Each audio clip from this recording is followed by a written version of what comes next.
31 अगस्त 2017 के दिन 7 साल की आद्या को गुड़गांव के फोर्टिस हॉस्पिटल में भर्ती कराया गया। आद्या को डेंगू के लक्षण थे, लेकिन 14 दिन बाद आद्या की मौत हो जाती है। इसके बावजूद फोर्टिस हॉस्पिटल ने आद्या की फैमिली को 14 दिन के इलाज के बदले 16 लाख रुपए का बिल पकड़ा दिया। मामला सोशल मीडिया पर उठा। जांच कमेटी ने पाया फोर्टिस हॉस्पिटल के द्वारा बिल बढ़ाने के लिए उस छोटी बच्ची को ओवर ट्रीटमेंट दिया गया था। अस्पताल फोर्टिस ने बच्ची का शव ले जाने से पहले उसके परिवार वालों से दरअसल 16 लाख रुपए का बिल देने को कहा। हॉस्पिटल के बिल के हिसाब से आद्या को 14 दिन में 660 सिरिंज लगाई गई थी। इस बिल में 1600 ग्लव्स के लिए भी चार्ज किया गया था। जब एनपीपीए ने इस मामले की जांच की तो पता चला फोर्टिस हॉस्पिटल ने आद्या के इस बिल में कुछ दवाइयों के दाम 1700% बढ़ा दिए थे। एक डिस्पोजल सिरिंज का दाम लगभग 15 रुपये होता है, उसके लिए 200 रुपये चार्ज किया गया था। ऐसे ही 6 रुपये में खरीदी गई 3 बेस्ट कुक बीवल के लिए 106 रुपये चार्ज किए गए थे। 9 रुपये में खरीदे गए ग्लव्स के लिए 75 रुपये चार्ज किए गए थे। आद्या के पिता एक नॉर्मल जॉब करते थे। आद्या के इलाज के लिए उन्होंने 5 लाख का लोन लिया था। ये कहानी अकेली आद्या की नहीं है, ये कहानी हम लाखों हिंदुस्तानी की है। ऐसे में सबसे बड़ा सवाल उठता है, प्राइवेट हॉस्पिटल में कैसे और क्यों लूटा जा रहा है। अपनी इनकम का इतना बड़ा हिस्सा टैक्स में देने के बावजूद भी करोड़ों हिंदुस्तानी प्राइवेट हॉस्पिटल में जाने के लिए मजबूर क्यों हैं? क्यों सरकारी हॉस्पिटल ये सुविधा नहीं दे सकता? क्यों एम्स जैसे हॉस्पिटल देश के हर सिटी में नहीं हो सकते? हमारे देश का 70% मिडिल क्लास प्राइवेट हॉस्पिटल को अफोर्ड कर ही नहीं सकता। इलाज की तलाश में दिल्ली एम्स जाता और महीनों लाइन में लगकर अपने नंबर का इंतजार करता है। अगर आपको ऐसा प्रॉब्लम है तो बाजू में सरकारी अस्पताल है, वहां पे जाइए। आज के एपिसोड में जानने की कोशिश करेंगे प्राइवेट हॉस्पिटल स्कैम को।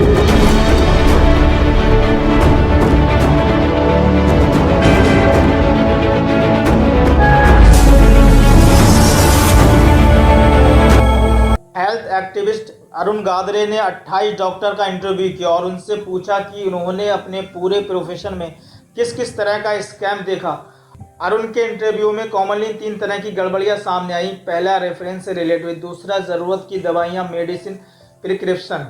तीसरा, बिना ज़रूरत के इंट्रीगेशन रेफरेंस, यानी जब डॉक्टर किसी पेशेंट को दूसरे डॉक्टर के पास भेजता है तो उसे तगड़ा कमीशन देता है। जितना बड़ा कॉरपोरेट हॉस्पिटल उतना ही बड़ा कमीशन। अरुण ने कहा उनके प्रैक्टिस के शुरुआती दौर में पेशेंट को बिना किसी कमीशन के भेजा करते थे, लेकिन धीरे धीरे ये सब बदलने लगा और जब उन्होंने ये कमीशन देने से इनकार कर दिया तो डॉक्टर ने उनके पास पेशेंट को भेजना बंद कर दिया। इससे उनका बहुत नुकसान होना शुरू हो गया। इसके अलावा एक चीज़ और होती है, सिंक टेस्ट, जो डॉक्टरों का पैसा कमाने का कॉमन तरीका है। इसमें डॉक्टर पेशेंट को बहुत ज़्यादा टेस्ट करने के लिए कहते हैं। कई बार ये सब टेस्ट करने की कोई ज़रूरत नहीं होती है और कई बार तो इन टेस्ट में कुछ टेस्ट लिए जाते हैं, बाकी फेक बिल बना दिए जाते हैं। इसके अलावा इन टेस्ट का लंबा चौड़ा बिल आता है, उसको डॉक्टर और पैथोलॉजिस्ट आपस में बांट लेते हैं।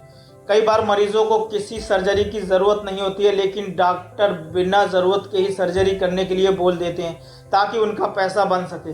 जैसे बहुत बार महिलाओं की बिना ज़रूरत के ही सी सेक्शन डिलीवरी कर दी जाती है, यानी पेट काट कर डिलीवरी कर दी जाती है।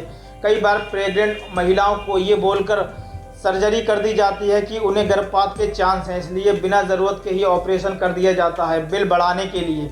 इसलिए ट्रांसपेरेंसी इंटरनेशनल ने भी कहा है, इंडिया का health care sector police force के बाद दूसरा सबसे करप्ट सेक्टर है। इसी पर ब्रिटिश मेडिकल जर्नल यानी बीएमजे ने एक पेपर पब्लिश किया। इस पेपर के हिसाब से एक आइज स्पेशलिस्ट का कहना है उन्हें हर महीने कम से कम 1000 लोगों की जांच करने का टारगेट दिया जाता है। क्योंकि टारगेट पूरे करने होते हैं इसलिए उन्हें जांच लिखनी पड़ती है। बड़े बड़े हॉस्पिटल में डॉक्टरों को टारगेट दे दिया जाता है ताकि ज़्यादा से ज़्यादा कमाई हो सके, चाहे मरीज को ज़रूरत हो या नहीं। कई बार पेशेंट को टारगेट पूरे करने के लिए बिना ज़रूरत के ही एडमिट कर लिया जाता है। बीएमजे की रिपोर्ट के अनुसार अगर कोई डॉक्टर अपने मंथली टारगेट पूरा करने में फेल हो जाता है तो उसका कॉन्ट्रैक्ट ख़त्म करने की वार्निंग दे दी जाती है। यानी एक डॉक्टर की वैल्यू, उसकी औकात इस पर जांची जाती है उसने हॉस्पिटल को कितनी रेवेन्यू जनरेट करके दिया। मतलब उसे इस बेसिस पर पैसा दिया जाता है कि उसने हॉस्पिटल को कितना फ़ायदा पहुँचाया। और यही रीज़न है कई बार डॉक्टर पेशेंट को सर्जरी के लिए लिखते हैं। टाइम्स ऑफ इंडिया अखबार में पब्लिश एक रिपोर्ट के अनुसार 12,500 पेशेंट जिन्हें डॉक्टर के द्वारा सर्जरी करने की सलाह दी गई थी। सेकेंड ओपिनियन कंसल्टेंसी के अनुसार इनमें से 44% को सर्जरी की ज़रूरत थी ही नहीं। बस हॉस्पिटल की कमाई बढ़ाने के लिए पेशेंट को सर्जरी के लिए बोल दिया गया। बड़े बड़े हॉस्पिटल में इनकम बढ़ाने के लिए हेल्थ सेक्टर को बिजनेस से जोड़ दिया गया। हॉस्पिटल मार्केटिंग करने के लिए ऐसे एक्सपर्ट को हायर करते हैं। मार्केटिंग एक्सपर्ट के आगे डॉक्टरों की भी नहीं चलती। डॉक्टरों की स्थिति एक सेल्समैन जैसी रह गई है, जिन्हें हॉस्पिटल का रेवेन्यू बढ़ाने के लिए पेशेंट से टारगेट पूरे करने होते हैं। इसी तरह प्राइवेट हॉस्पिटल के पास एक और कॉन्सेप्ट है जिससे स्टार डॉक्टर कहा जाता है। स्टार डॉक्टर एक ऐसा डॉक्टर होता है जिसका शहर या मार्केट में बहुत नाम होता है। ये डॉक्टर किसी एक स्पेशल हॉस्पिटल में काम नहीं करते हैं, बल्कि एक एक समय पर अलग अलग हॉस्पिटल में काम करते हैं।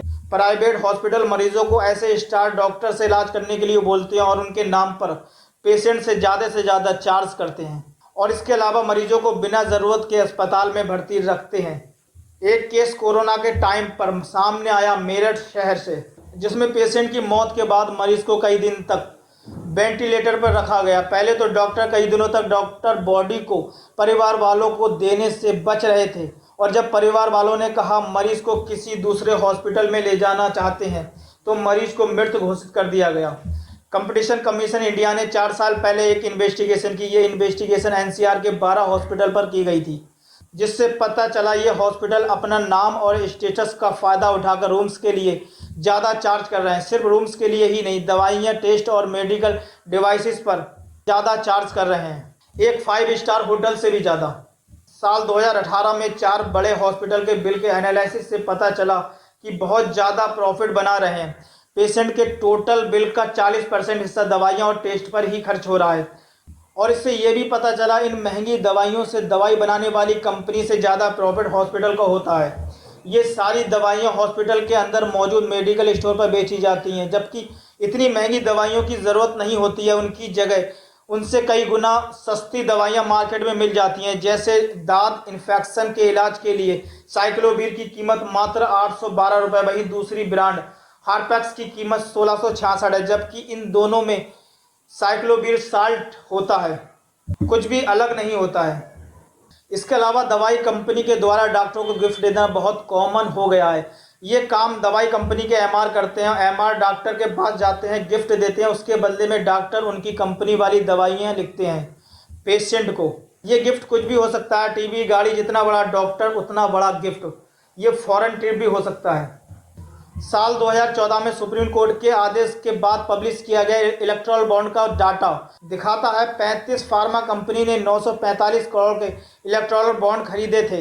एक तो पहले से ही आज तक किसी भी कंपनी पर डॉक्टर को रिश्वत देने के लिए एक्शन नहीं लिया गया, ऊपर से ये पॉलिटिक्स डोनेशन, और ये डोनेशन अलग अलग पार्टियों पर इफेक्ट डालता है, ये मुझे बताने की ज़रूरत नहीं है। और आज बहुत ज़्यादा ज़रूरी है देश में ज़्यादा से ज़्यादा सरकारी हॉस्पिटल बनाए जाएं, छोटे बने या बड़े, लेकिन देश के हर कोने पर सरकारी हॉस्पिटल की सुविधा होनी चाहिए, क्योंकि देश की 70% आबादी प्राइवेट हॉस्पिटल को अफोर्ड कर ही नहीं पाती हैं। और हम बात करते हैं विश्व गुरु बनने की। हमारे देश का मिडिल क्लास गरीबी से एक बीमारी दूर है, यानी अगर मिडिल क्लास फैमिली का एक सदस्य बीमार हो जाए तो उसका इलाज करवाने के लिए मिडिल क्लास से गरीबी की कैटेगरी में आ जाता है।